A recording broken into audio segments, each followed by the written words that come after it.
Hello class 11 science. I must say, this is Pankaj Sharma, your physics teacher. First of all, I welcome all of you in class 11 science. Children, you have taken science. You must have set out a target for yourself. You know very well, these two coming years, the year of 11th and 12th, they are really important for you. These 2 years are most crucial years of your life, because they are going to decide your future, what you are going to be in future, right? Number 2, in science you must have taken the engineering side, that is I am talking about physics, chemistry, mathematics, PCM group, or medical side, I am talking about physics, chemistry and biology. Children, whatever be your target, my subject is going to be most important for you. It will play a most important role as far as the entrance examinations are concerned. Children, before starting the proceedings of the day, I would like to tell you one thing, important thing. This is the part of my duty. From time to time, I will keep on telling you the things like this. Children, there is a difference in between the nature of competitive examinations and our CBSE board's examination. What I am talking about, after class 11th we shall be having class 12th. Syllabus for both the events, that is 11th plus 12th, and your entrance examinations will be same. But what is the basic difference between the nature of these two exams? Children, very clearly I must tell you, whatever you study in class 11th, I am talking about CBSE board's examinations. 12th I am talking about. Whatever we study in class 11th will not come in class 12th as far as your board's examinations are concerned. Alright? Whatever we do in class 11th, I repeat, will not be coming in the syllabus of class 12th. Whatever we study in class 12th, the syllabus of different subjects, physics, chemistry, maths, physics, chemistry, bio, I am talking about, that will not be coming, that will be coming only class 12th I am talking about. So whatever we will study in the next year, class 12th, will be coming in your board's examinations. But as far as the entrance examinations are concerned, whatever we do here for 2 years, that is the syllabus of class 11th and the syllabus of class 12th will be coming in entrance examinations. Alright, I wish you all the best. I welcome once again, and now we are starting the syllabus of physics. Bachcho, the first chapter of physics is physical world and measurement. So before starting this video lecture today, I will start the proceedings with the definition of physics. Children, in class 8th, 9th, 10th, you have done science.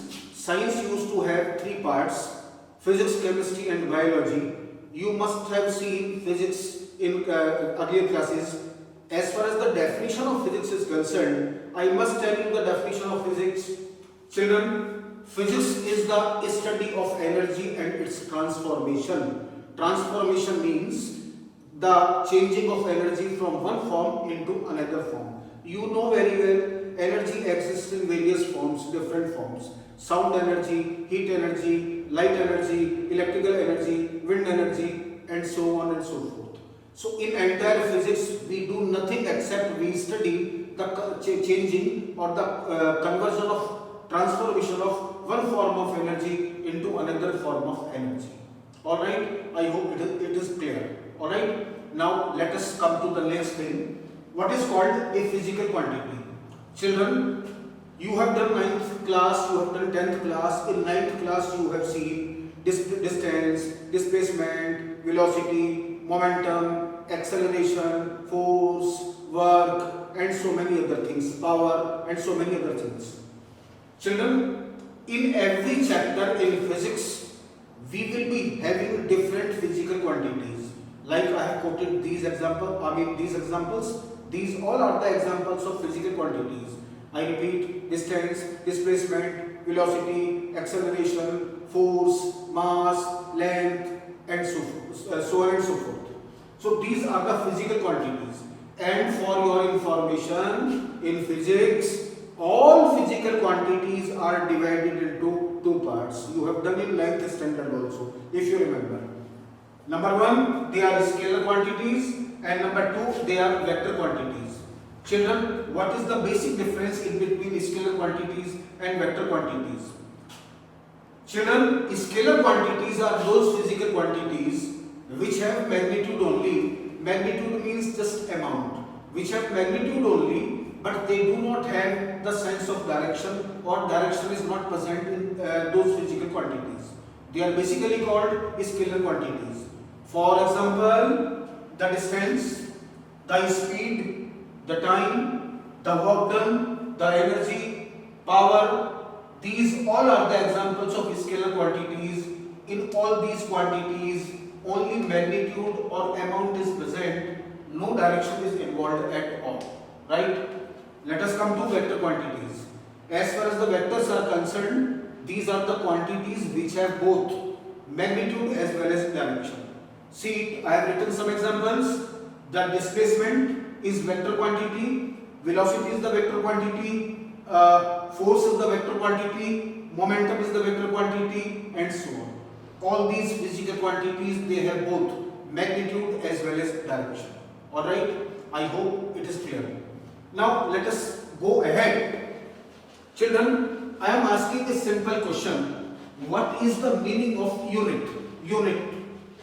You have seen in class 9th standard, 10th standard, if you are supposed to go to the market to buy, for example, potatoes, for example, you order, I want 3 kilograms of potatoes.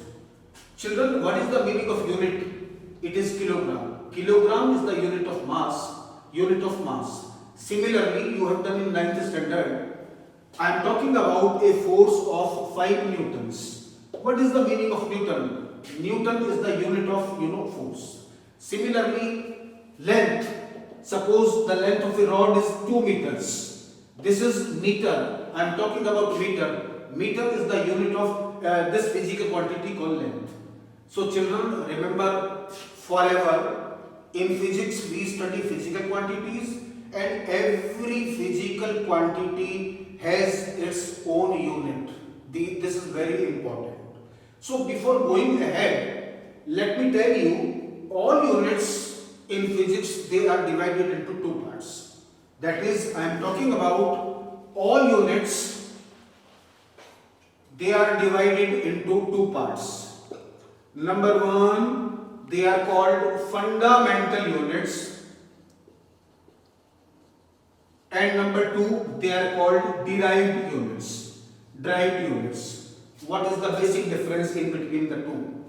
Children, fundamentals are those units which cannot be derived, which cannot be expressed in terms of other units. That is, I just quote examples, it will be more clear to you. For example, first fundamental unit is mass, represented by say m. Second one is length, let it be L. Third one is time, let it be T.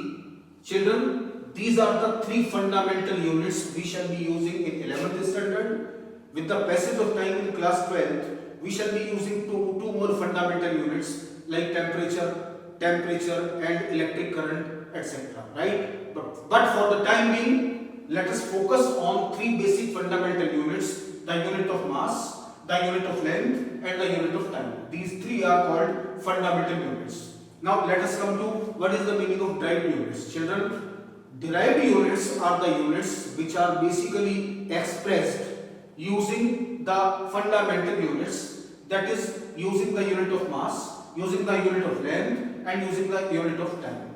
Now children, before discussing the meaning of this derived unit, I wish to tell you the different systems of units we are using, which are in the practice. Children, you have seen in 9th standard, 10th standard, mass is measured in, let me just write down the popular scales. The one is called MKS system of units, fundamental units I am talking about. Number 2 is CGS system. Number 3 is FPS system. Children, remember, M stands for meters, K stands for kilograms, S stands for seconds. I repeat, this is called MK system, or popularly called in the language of physics SI system. SI is the full form is Standard International, remember forever. One more thing I wish to share with you here. In India, we are in CBSE boards. In our syllabus, we are allowed to use only SI system of units. SI means, I repeat, Standard International.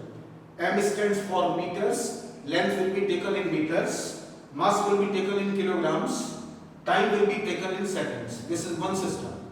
Now let us come to CGS. Centimeter, grams and seconds. Alright, centimeter the unit of length, gram the unit of mass, S second is the unit of time. Now let us come to FPS, foot, pound, seconds. Feet or foot is the unit of length, pound is the unit of mass, S is the unit for seconds. Alright, so we shall be focusing on this first system called SI system of units. Right? Now let us come to what is the meaning of derived units. Children, as far as the definition of derived units it is concerned, the derived units are those units which are expressed by using the fundamental units, mass, length and time. For example, I must take a couple of examples for you.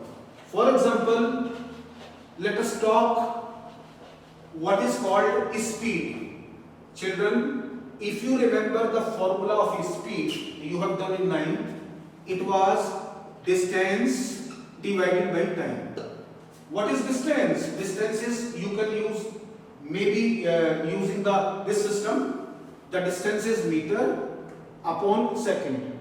So it will be meter means length divided by second means time. Now if you carry this into numerator, it will become L into power of t minus 1. Children, this is called the unit, the derived unit, meter per second, or in this format LT minus 1 is called the derived unit. Alright, one more thing, if you write the unit in form of MLT, it is called dimensional formula in physics. Dimensional formula in physics. Alright, one more thing I wish to share with you. Can you tell me what is the meaning of power of x0? It is supposed to be 1. Anything which has got 0 power it means just 1. So if, because you can see mass is absent here, mass is not present. So for the speed, the dimensional formula will become, you can write in this manner also, m0 lt minus 1, or simply it is lt minus 1. Both the things are okay, absolutely, they are acceptable. Children, I can give you many more examples of derived units like velocity, force, acceleration. Let us come to next point. Next, thing, acceleration. Next example I am taking the example of acceleration. Acceleration is change in velocity divided by time. Now, just tell me, as per the formula, acceleration is the dimensions of velocity divided by dimensions of time. We have seen short while before now that dimensional formula for velocity was Lt minus 1 divided by another t. It will come up, it will become Lt minus 2. Or you can even write no mass m0 Lt minus 2. Both are okay, either this or this. This is the dimensional formula for acceleration. So please practice. I name quantities like force, like momentum, like kinetic energy, potential energy. You will practice, right? So I think this is enough for this class. We will continue in the next video. Thank you so much. Thank you so much. God bless you.